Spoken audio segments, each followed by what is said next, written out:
আজকে আমরা পরীক্ষামূলক এই যে একটা বস্তা উঠাইছি, আপনারা দেখতে পাচ্ছেন। এই আদাগুলো 400 গ্রামের আশেপাশে হবে। একটা বস্তা প্রসেসিং করতে, অর্থাৎ শুরু থেকে শেষ পর্যন্ত উৎপাদন খরচ আমাদের 50 থেকে 60 টাকার মধ্যেই হয়। আমরা হিসাব করেছি যে 50 থেকে 60 টাকা হয়। যদি আমরা এই 400 গ্রামও হয় তা প্রায় 100 টাকা, আমাদের দ্বিগুণ পরিমাণ লভ্যাংশ থেকে যাচ্ছে। বিসমিল্লাহির রহমানির রহিম। আসসালামু আলাইকুম। আমি মোহাম্মদ রকুনুজ্জামান, উপসহকারী কৃষি কর্মকর্তা, ঝিগরগাছা, যশোর। আমি পানিসারা ইউনিয়নে কর্মরত আছি। আজকে আমরা একটা আদা ক্ষেত দেখতে পাচ্ছেন, এটা পানিসারা ইউনিয়নের পানিসারা ব্লকের পানিসারা গ্রামে অবস্থিত। আমরা এখানে চেষ্টা করেছি যশোর অঞ্চলে টেকসই কৃষি সম্প্রসারণ প্রকল্পের আওতায় 500টি বস্তার মাধ্যমে আদা চাষ করার। এখানে আমরা জাত হিসেবে ব্যবহার করেছি বাড়ি আদা 2। আসলে আমরা এখানে একটা প্রযুক্তি ব্যবহার করেছি, সেটা হলো সমন্বিত ব্যবস্থাপনার মাধ্যমে আদা চাষ। অর্থাৎ আপনারা দেখতে পাচ্ছেন যে এখানে আমাদের মালটা বাগান আছে। আমরা মালটা বাগানের ভিতরেই অনাবাদি অর্থাৎ মালটার চাষ হচ্ছে, পাশাপাশি আমরা বস্তায় আদা চাষ করেছি। এটা কেন করেছি যে আমাদের আদা চাষ করতে বাড়তি কোনো জমি বা অতিরিক্ত কোনো জমি ব্যবহারের প্রয়োজন আমাদের পড়েনি। আমরা একাধারে ফল চাষ করছি, পাশাপাশি ফল বাগানের মধ্যেই আদা চাষ করছি।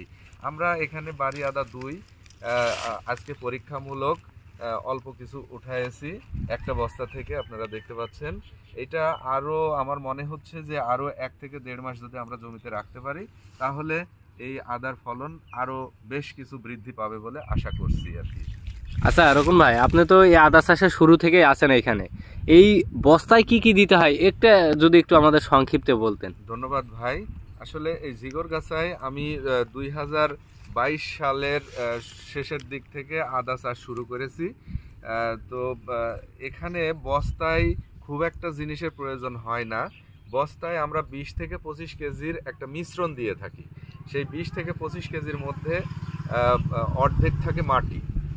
বেলে মাটি হলে সবচেয়ে ভালো হয়, বেলে দোআঁশ বা বেলে মাটি। যদি এঁটেল মাটি হয় সেই ক্ষেত্রে শুকনা বালি মিশিয়ে দিয়ে তাকে বেলে দোআঁশ মাটি বানিয়ে নিতে হয়। পাশাপাশি হলো বাকি অর্ধেক, অর্থাৎ বাকি অর্ধেকের 3 ভাগের 2 ভাগ জৈব সার এবং বাকি 1 ভাগ রাসায়নিক সারের মিশ্রণ। অর্থাৎ টোটাল মিশ্রণটা মাটি, বালি, জৈব সার এবং রাসায়নিক সার অর্থাৎ টিএসপি, পটাশ, সামান্য পরিমাণ ইউরিয়া, এই সবগুলোর মিশ্রণ 20 থেকে 25 কেজি দিলেই চলে। আচ্ছা, একটা বস্তায় কত কেজি মতন থাকবে? 20 থেকে 25 কেজি। 25 কেজি।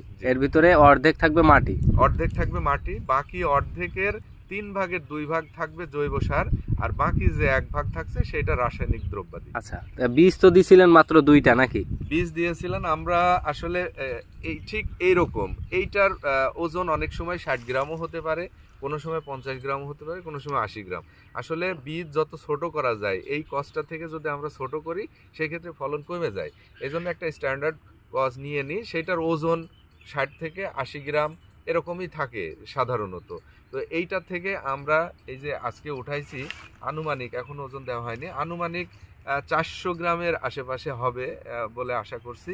তো আরও যদি 1-1.5 মাস আমরা রাখতে পারি তাহলে এটা আর একটু বৃদ্ধি পাবে।